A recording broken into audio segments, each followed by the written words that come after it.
guys, Rachybop here, welcome to Sims Saturday. Today I'm going to be talking about the build mode masterclass that we had at Creators Camp a couple of weeks ago. This masterclass lasted just under an hour and we got heaps of info from Aaron Houts and John Burgess. So thank you to those two for doing the demo. It was very interesting, I learned a lot. I'm not a builder myself, I have dabbled very badly previously, but I'm looking forward to getting to grips with the Sims 4 build mode a lot more. So I'm going to go through all the things they covered in this masterclass and also tell you my thoughts on it as I go along.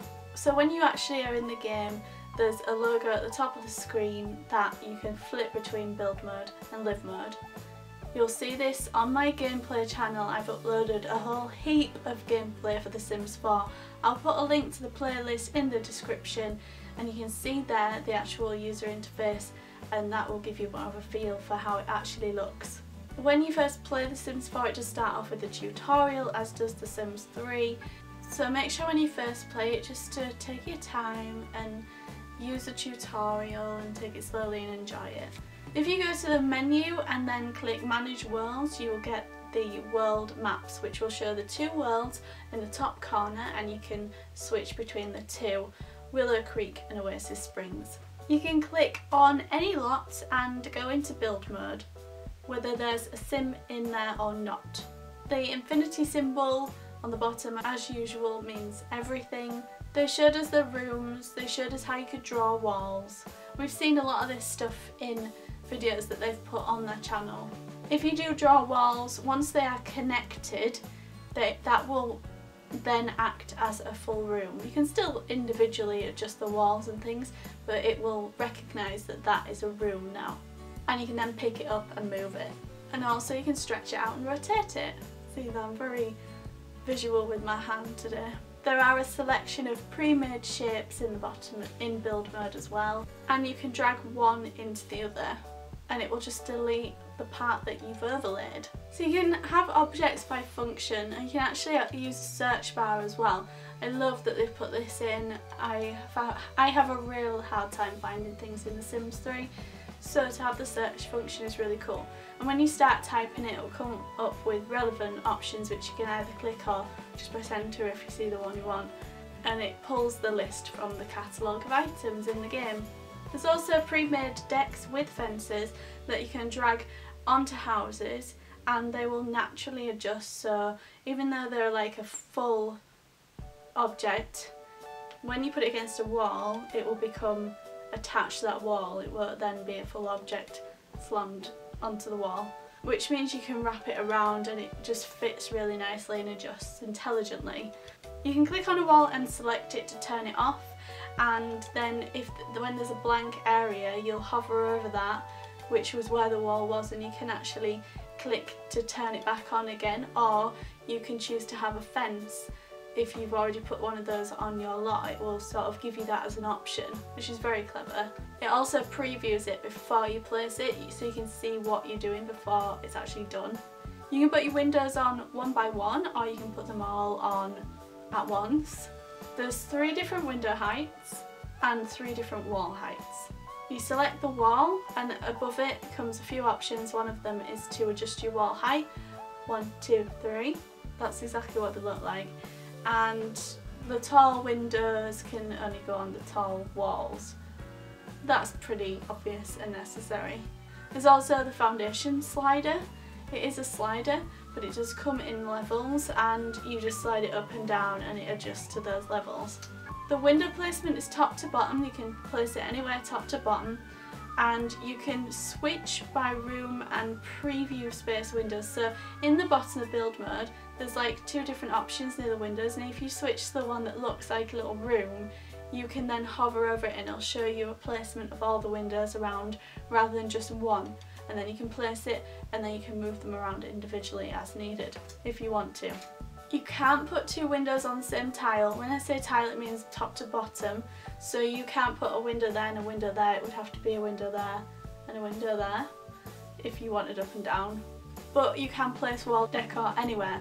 which has its good and its bad points, because I noticed they were sort of dragging it around the wall, which is fine, it's like really cool. Yeah, you can place it under that window, you can place that above that window, but you could also place it on the window, which is, I guess, a downfall of them allowing us to do that. And there's going to be so many people just doing it and like, why does it allow me to do this? This game's so naff, why does it allow me to do this? But I think they're kind of just hoping that we're intelligent enough not to put our wall decor on our windows, but we're not. The ceiling will be on a room already, and you can toggle it off and then build up another floor and then have a ceiling on that, and then you've got like a 2-story room. They won't be able to like walk or do anything in the upper half. It can still be decorated though, and you could make a really cool like a museum or something that has really high walls. They then went on to show us the roofs, which pull out and everything just like the walls, and you can have maximum 3 floors. You can have them on the tallest settings that you like, and then you can have either fence or roof on the top. You can individually adjust roof height, so if you have 2 different roofs on your house, you can adjust one and make it tall and one make it short, etc. And there's roof curvature, which you've probably seen by now, which curves both ways, and that movement is continuous. You can stop anywhere you like within the curve.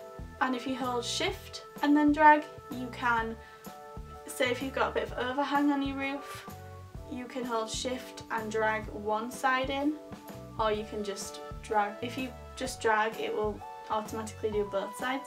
If you hold shift, it will just do one. You can also set individual roof textures, and you can add a roof trim. You can add freezes, which will snap to the top of the wall. There's different sizes of those. Floor trim as well, which is similar but goes at the bottom, and that can be applied to the ground floor. There's also spandrels, and you can have them across columns or below a roof, wherever you choose to put it. And when you do place it, there will be a grey area that will highlight where you can place those.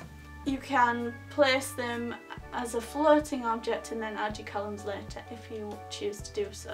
Columns are just into fences and walls, and also a really cool thing was if you have a corner of a room or a wall, whatever, and you place a column, it won't just like block so it goes half in, half out. It will just show on the outside, or you can have it so it just shows on the inside, so it can give a bit of 3D detail to the inside of your home. There's going to be some really cool things done with that. And those columns work on all wall heights. Click on a placed object and you can choose the colour. There's also styled rooms. These are pre-designed and they have colour variation. Once placed, you can use like any other room. I did try this when we got a chance to have a go with it straight afterwards, and I know one of the things they've said previously is if you drag a wall and there's a bed or whatever attached to that wall, it will go with it.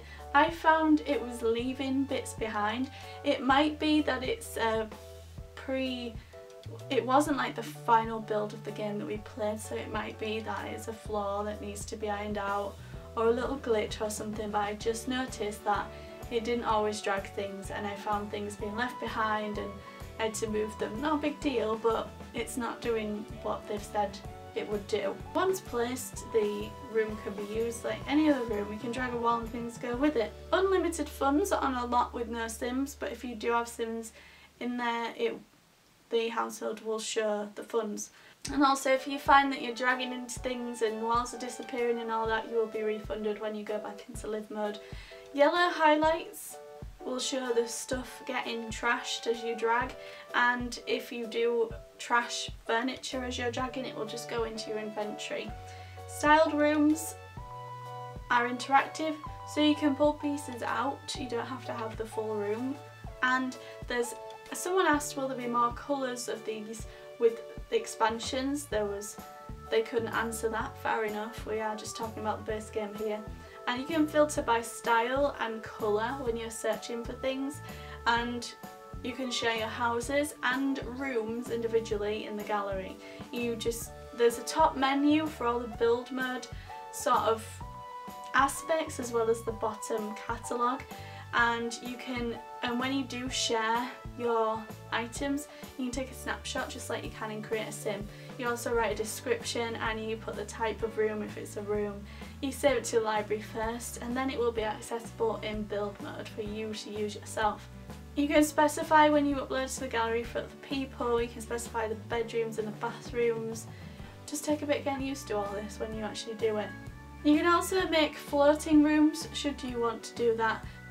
Obviously you could just have it floating there to make a funny house, or you can put stairs on and they'll be able to walk up regardless of whether there's walls around one of the floors.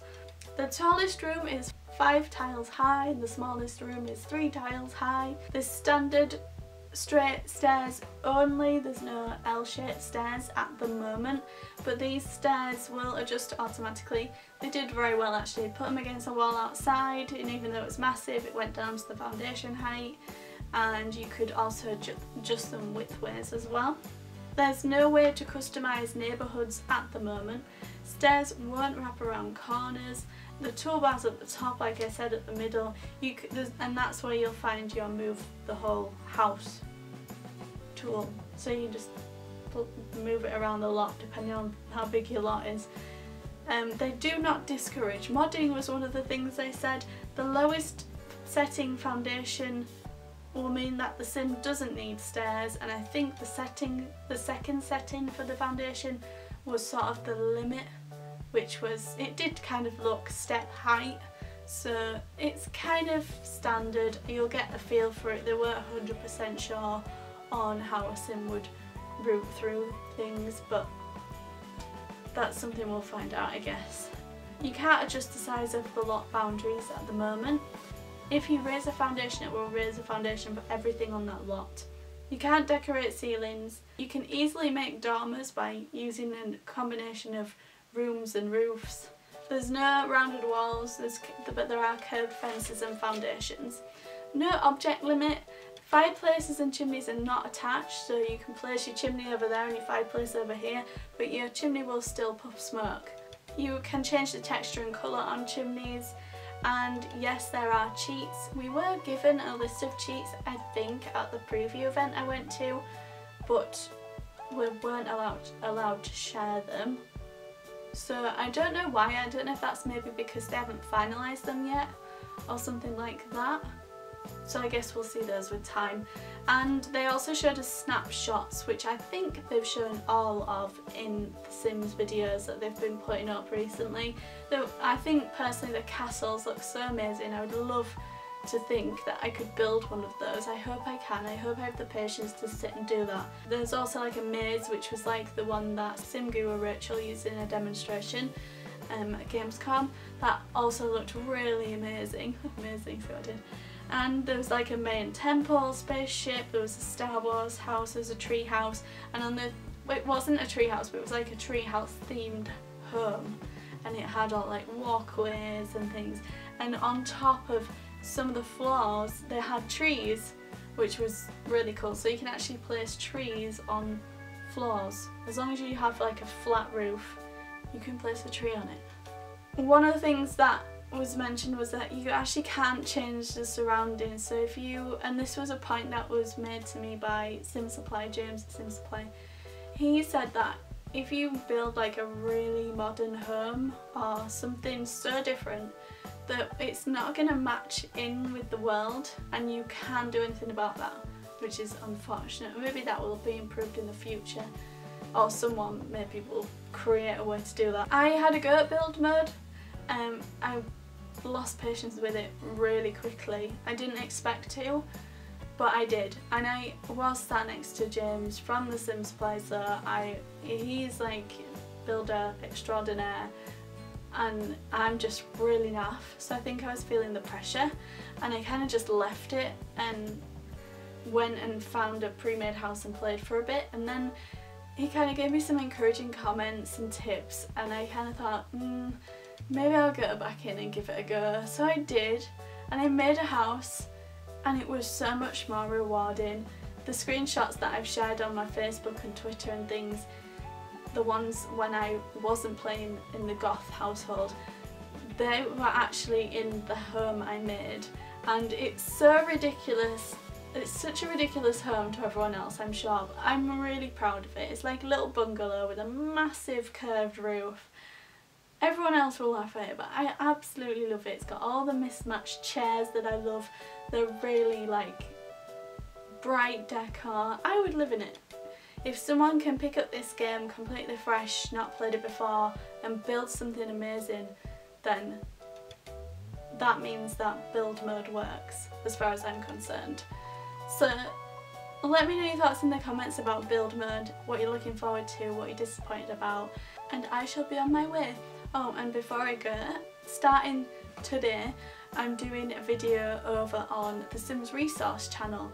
It's going to be a twice weekly news show about all the Sims news in the community. So head over there, the link is in the description, and let me know what you think. For now, I shall bid you farewell and see you in my next video. Bye!